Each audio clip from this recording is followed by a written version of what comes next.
Hello, welcome back to Auto Pop Culture, and today we're going over a person who I've been talking to and I've been talking about in and out of my other videos. Is Jake Miller. He just recently released his EP, another EP called Based on a True Story. Now, listening to this type of album, I have been having a theory. I've looked everywhere, like they don't really talk about it, but I have a theory that so the thing is that he's been going through, I know that he broke up with his very long-term relationship, girlfriend, like back in like 2016, 2017. And it took a lot of damage onto him and everything, and it totally showed inside his like albums and EPs, because he released like Overnight was the first time we kind of like started seeing there's something going on. With the single Overnight, we're talking about how they can make it work and everything, and then literally how I didn't really think about it then, and that was going, and then the album, was it 2 a.m. in LA, came out after it, and it was just like a heartbreaking, the whole thing was very heartbreaking about like the aftermath of the breakup that they had. So I immediately knew like, oh, this is a whole like, almost like a trilogy. So I followed it, and then the next thing came out was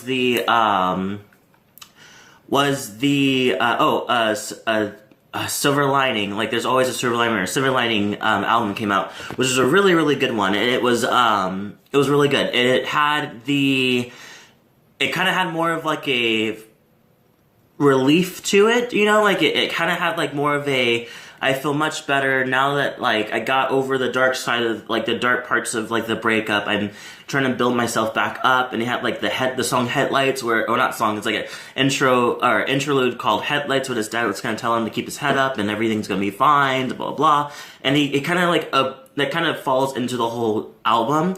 And now we have Based on a True Story, which is, I think this EP, I think it has to do with kind of him just looking back and reminiscing about the relationship. Not that he wants to go completely back, but it's just more just like it's a reminiscent, like, oh, this kind of happened, you know. And it's kind of funny because it's his whole journey kind of is so realistic of how breakups usually kind of go. Like around this time is usually definitely when he's doing better and everything. There's a moment we kind of do look back and you think about like, what if things changed, or what if that was like what happened back then. Like now that you have a clearer version, like head, you do look back and like, okay, what did I miss? What's different now that I have a different state of mind? So in this album, this EP, I'll talk about each song and everything, and we'll get started right now. So number 1, the first song is Skinny Dip. Skinny Dip is a beginning of him reminiscing about the old relationship, and I love the ooh part that he does in the, like after the like pre-hook, and it goes into the ooh part, and I love that. And I feel like this whole album really feels very like 80s nod, you know, or kind of like new wave 80s kind of nod, with his own type of stank on it, you know. So I love it. Number 2 is Nikes, which is a really good, like the bass guitar in this whole thing is really, really good. When you're listening to it, you can. It sounds really nice, and this one also goes into another thing of him talking about how he basically still has her Nikes inside his closet, or inside like a corner of his room that he kind of just looks at and he sees it, which I'm assuming that he usually has all his shoes in like one corner, and so I'm sure that he looks over and is like, oh, isn't that the Nikes that my ex-girlfriend had, you know? So he thinks about it. He's like, I still have it. Should I throw it away? Should I keep them? What should I do with them, you know? And number 3 is my favorite song, called Wait For You.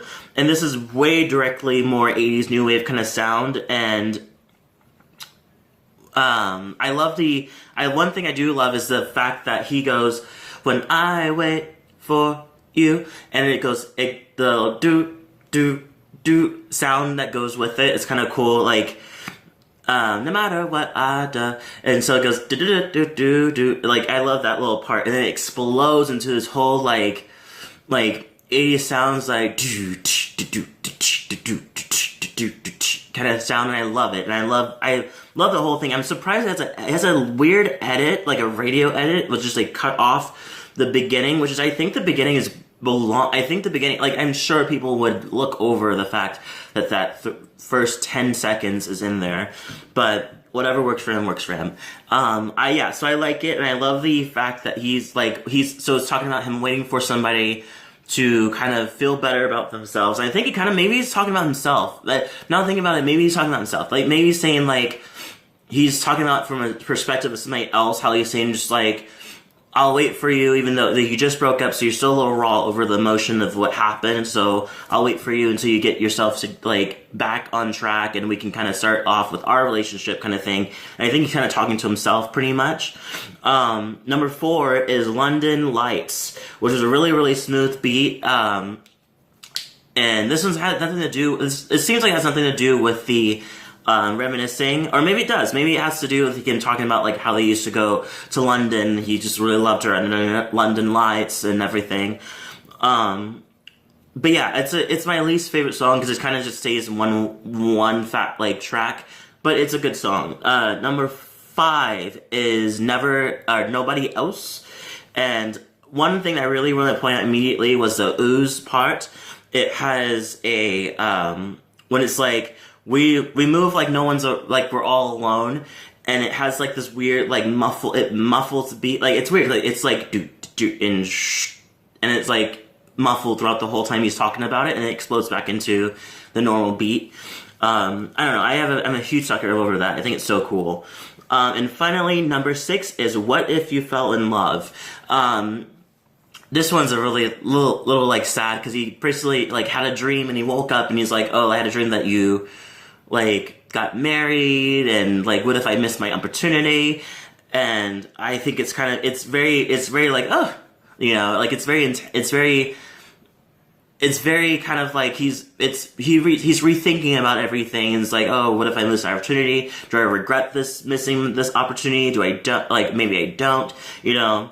And one thing I love in a hook is that there's this weird, like, violin sound, I want to say. Like, it sounds like a violin, but it also kind of has a weird muffled, like, or kind of like off-key kind of sound to it. I like it. I really do. It's very more lower key, because you have to listen to it. But yeah, so I kind of give this one a 7 out of 10. It wasn't the best EP he's done. Like, Dazed and Confused was amazing, and Overnight was really amazing. Like, all the albums, like, this one is kind of like it's a reminiscing album, and I think it's not his best work, but it's still worth listening to, especially Wait For You.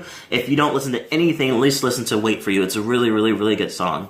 Anyway, so that is it. That's all the songs from Based on a True Story by Jake Miller.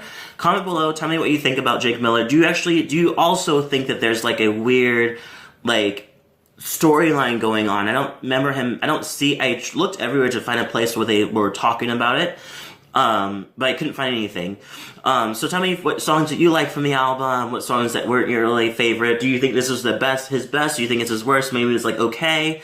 Leave a comment below, and I will see everybody in the next video.